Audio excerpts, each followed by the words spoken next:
Hello guys, welcome back sa ko ang channel. So karon na magbinisaya rata sa to ang video vlog kay mura maghapon ng mga Tagalog, mga yaga-yagaon kaya og party og comment. So let's na ta guys. Mayong gabi sa inyong tanan diha taga Davao City, taga Jinsan, taga Alabel. Mayong gabi sa inyo diha. Shout out sa mga team Balhin ya sa Davao de Oro o kay Carlo Kapitan sa taga Mati, di ba? So shout out na lang kutob sa kong mahinumduman Jonathan Sindol, and then kay Boy Tumba akong pare. Sige, mayong gabi guys, diretso na ta guys. So kani nga video inyo makita guys, naggamit ko og Legend 3D. Actually guys, akong isulti sa inyo tanan ni kung unsa ni og asa gikan ning Legend 3D. Okay. Kining Legend 3D guys, order ni siya sa katiit sa akong followers nga si Mahinay na taga Cebu. So nag-order siya sa ako og Legend 3D, and then pag-abot sa iya dili mo detect ang iyang Bluetooth. So iyang gibalik sa ako guys, akong giayo, and then okay na. So karon bago na ko ni siya ibalik sa ihag padala, atong i-calibrate. So good pagid kay guys pagka-calibrate kay diri na siya gi-calibrate sa ako ang treasure site. Kato bang kung nakakita mo sa ako ang unang video nga may gumuhong lupa, may part 1 tapos karon part 2. So kini na siya guys, may gumuhong lupa katong nay nabangag ni unlod nga yuta ba. So kani nga pagkaunlod 10 feet ang kalaw mo, naaning akong gitalikdan na diha ang bangag nga 10 feet ang kalaw nga ni unlod. So ang nahitabo guys, among gipingis kay kini siya sa ibabaw pa, so wala pa ni nakalot. Nay nakita sa ko ang Maria Technology nga cemented box. So diri mi nagkalot karon. So ako siyang confirm samtang nagkalibrate ko aning atong Legend 3D. Ako gini siyang gibali-bali north to south, south to north, east to west, west to east. Gibali-bali na ko siya og detect kung makita ba or naa ba tay mapansin nga bisan siminto lang or metal or bakal nga diha silalom. So kini nga video makita nimo diha nga nagpundok og tan-aw sa tablet kay doon na ko'y napansin nga erode soil sa ilalom o kini bang tinambak nga yuta sa ilalom. Sa tinuod lang guys, kining area is positive kay ni siya tungod kay na-scan na ni siya og nagkalain-lain nga mga detectors, scanner. Sa tinuod lang guys, akong isulti sa inyo ang tanan, kinigid nga area guys, gibalik-balikan gid niya sa mga dagko nga mga treasure hunter. Pag mayon tag dagko gina siya nga mga dagkong tao gina, mga dagkong treasure hunter. Di na lang nako nganlan guys, kay base nay makadungog ani nay makakita.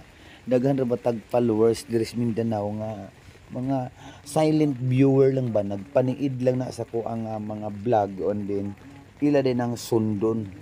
So pag sunod nila kay mga dagkong tayo lagi na sila, so ilag yung makuha or ilag yung maambakan ang area. So keep on silence na lang ko ani guys, kinatay mga silent viewers nga delikado, di na mo agi sa ako ba. So kini tanawan nyo ang video. So ako gid siyang gibalib-balig tan-aw, doon ako'y napansin sa ilalom nga color violet sa 3D image sa Legend 3D. So kanang color halos red to violet kana siyang color is bomba gina siya, tungod na siya sa iyahang pulbura. So munang magka-violet siya sa iyang image, and then mapansin niyo diha, so hilom kay mi nga ga-scan kay kanilagi nga maglikay ta sa mga marites. And then nakapansin ko og metal around 40 feet. So 40 feet ha. So kana mo'y among gipanidaan karon og munay among operasyonan tungod kay doon ako nakita sa ilalom mga metal o poison atong color violet. So malamang poison or bomb. Doon naman siya pulbura.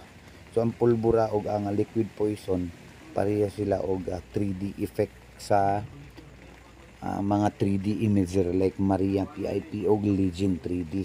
So kini guys, di lang isa ka row o di lang isa ka posisyon ng akong pag-detect sa Legion 3D, kundi bali-bali gyud, north to south, south to north, east to west ana. So ako gina siyang gibali-bali og lantaw guys. So kini siya kung sa inyong lantaw dili kay siya exciting kay walay laing view, kundi makita lang nyo diha nga nag-scan lang kita nga nag-scan. Tungod kay gibali-bali ko gina siya, kita niyo. So nag posisyon na sa kog west to east, I mean, diba? So gikan ko sa west paingon sa east na pod akong scanning kung ma-detect pagid niya gihapon ang metal nga naa sa ilalom o katong possible nga hilo or bomba. So bali-bali gid ang atong sistema guys. Kunya makita ninyo akong i-explain diha kay kani nga pag-scan ako diha is nasa ibabaw ang nang tan-aw. O nasa ibabaw ang nagtan-aw guys. So kini nga video sad wala ta gibayran diri para mag-endorse or mag-detect, mag-scan. Kay kini nga bangag ato ni siyang kumbaga appeal ta dinhi sa kuan sa exploration. Appeal ta dinhi ha. So meaning usasag ko sa nag-finance ni ini. So keep on watching lang guys dia. Kung ganahan ka like, pag di ka ganahan i-heart. Diba? Pag i-heart na yun. Sige. Ano lang, continue watching lang kay medyo man sad na kay makuha ani guys nga video kay naman tay 3D effect. So kanang Legion 3D sad samtang wala pa naman og basa ang ato ang kuan di scanner rest yan. Atong i-explain na siya. Kining Legion 3D guys, mo ni ang pinakaubos o pinakabarato nga scanner. Kini siya sa made in Pinoy made lang ni siya, pero iyang application nga gigamit ani nga 3D is GER detect. So di ba, high tech kay na siya. And then ang ubingon kag accuracy kani siya before na mo ni siya isalang diya sa mga treasure site, before na mo ni siya i-detect or i-scan amo gini siyang gina-calibrate sa ibabaw sa naka on air calibrate. So i-scan nimo siya on air unya palabyan nimo siya og heavy metals like martilyo, makita gid niya guys, makita niya sa iyang 3D.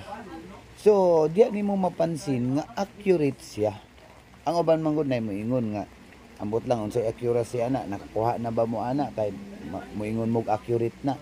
O sige, tagaan ta kag luha, tagaan ta kag idea. Nagpalit ko ani guys Permiro, and then naa ko'y amigo nga IT unya napo ko'y amigo nga engineering kuan siya electronic.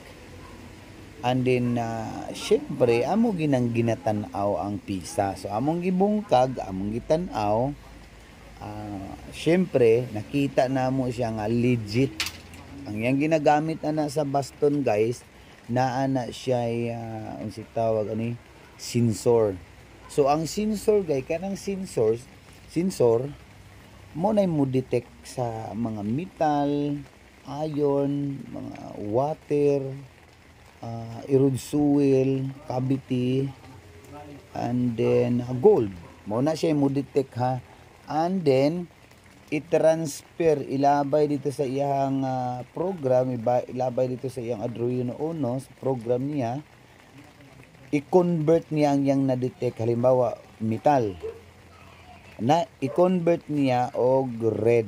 So muna siya nga mahimo na siya 3D imaging. Imbes nga metal detector na siya, mugawas man sa 3D application, muhimong color red. So ang iyang ma-detect nga metal i-transmit niya og color, so mahimong red. So muna guys, kung naamoy inana or makakita mo inana, at least kay balo na mo nga metal detector din na siya, pero gi-convert ang iyang detection into 3D image, into color. So ang red, metal. Ang medyo orange or medyo light red, mineral. And then blue, cement or cavity. And then ang green, soil. Inana na siya guys. And then ang nakanindot sa ani, pag flat kay ang surface sa imong i-scan, kung unsay porma sa madetect sa ilalom, halimbawa box, ang makuha sad sa 3D diri sa atong tablet, box pod og porma guys. So inana na siyang explanation. And then suggest lang kung dili siya plain ang imong i-scan, bako-bako siya, ang image sad nga box bako-bako sad. So dili nimo siya ma-identify nga box ba siya, kay bako-bako man lagi ang imong iskanon. So dapat din mag-scan tap naka-plain ang surface para kuan gid siya, maklaro na to siya kung box ba or bomba ba, maklaro gid siya, or budha ba. Ano na siya guys. So kung mga bala lang nga nakabaon ka ng mga HTM o mga plato, makita sa nato na siya mga gagmayng pula. O nag-explain ako guys, paminawan ninyo.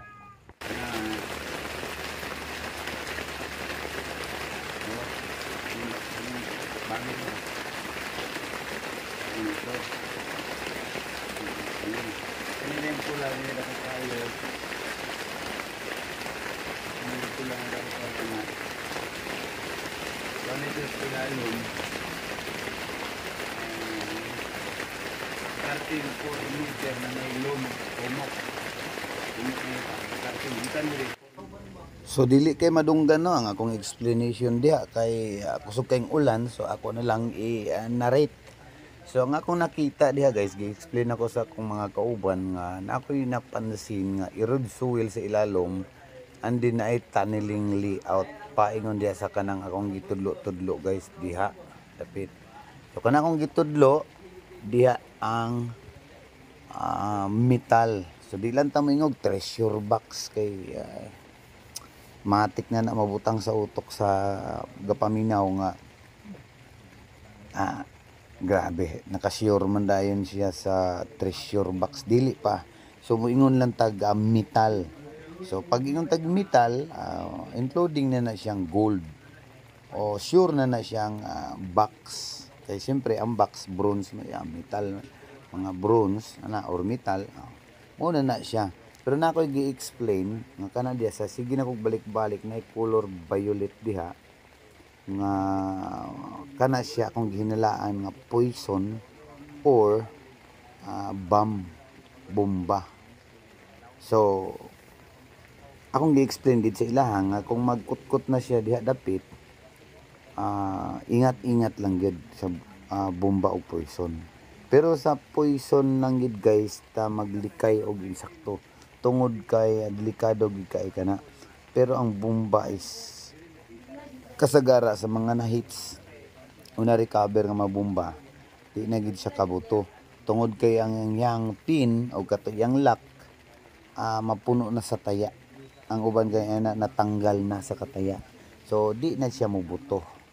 Ako pong na-experience sa akong mga nakalutan sa among mga exploration, ang bomba is di na gid siya mubuto, gawas kung imo siyang isugba sa kalayo ay mobalik siya ka dry katong yang basa nga pulbura. Pag dry na niya, mubuto na din siya og kalit. So delikado gyapon, so ingat-ingat nga dili siya isugba. Andi na po'y bomba nga wired bomb, kanang naay di wire, wala po na siya expiration o wa po na siya, di po na siya tayaon, tungod kay ang bomba gikulong na siya og simento, bullet gyud. So ang wire ay nakagawas, and then katong wire connected dito sa item, sa mga treasure. And then pag punit nimo sa treasure, mo trip to siya, mo trip on, So mubuto din to siya tong bomba nga nakaputos og simento. So delikado gid kung wire ang imong ma-encounter, wired bomb. Pero kung mga armo akuan lang siya, mga bala or mga unsa pa diha, dili na siya mubuto dayon guys. So muna siya kung gi-explain og ayo and then continue nag-repeat pa gid ko guys kay para di gid na mapaltos ani nga kuan kani nga among operasyon kay nitabang man gid ko diri usa man gid ko sa kauban dinhi. So ako ginang gibalik-balik and then akong gidetect na siya og Maria technology, Legend 3D, PIP version 2 og GPR ground penetrating radar. So sige ginan ako og review and then mura siguro guys. And then salamat sa inyong pagpaminaw o pagtanaw ani nga vlog. So inani na lang buhat ta og part 3 ani siya samtang magkalawom pa ni nga magkalawom kay amo mangyapon ni siyang i-continue. So adlaw tanan gyud no ang atong pag-continue diha. So gi-explain na nako sa ila ang tanan nga mo ni buhato na to para malikay ang bomba og hilo. Hilo gid guys ang pinaka number 1 nga delikado unya. Halos dili malikayan. Kay ngano tungod kay masungagan gina sa tong bara ang poison nga nakasulod ra sa bildo o sa glass. So kinahanglan gid ingat kita gid pirmi guys.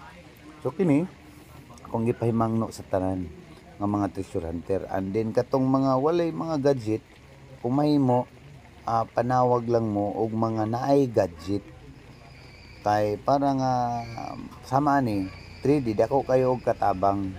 Kung wala kay 3D nga imo metal detector lang daw karon kay ang poison is nakasulod man sa botilya dili siya ma-detect sa metal detector. So kinahanglan gyud og 3D imaging kay makita man sa 3D imaging nga erod suwil or gubot nga yuta tinambak nga yuta. So mapansin din nimo didto kay tinambak man siya pwedeng na ay gitambak og apil nga poison haron madugkalan mahilo din ang tao.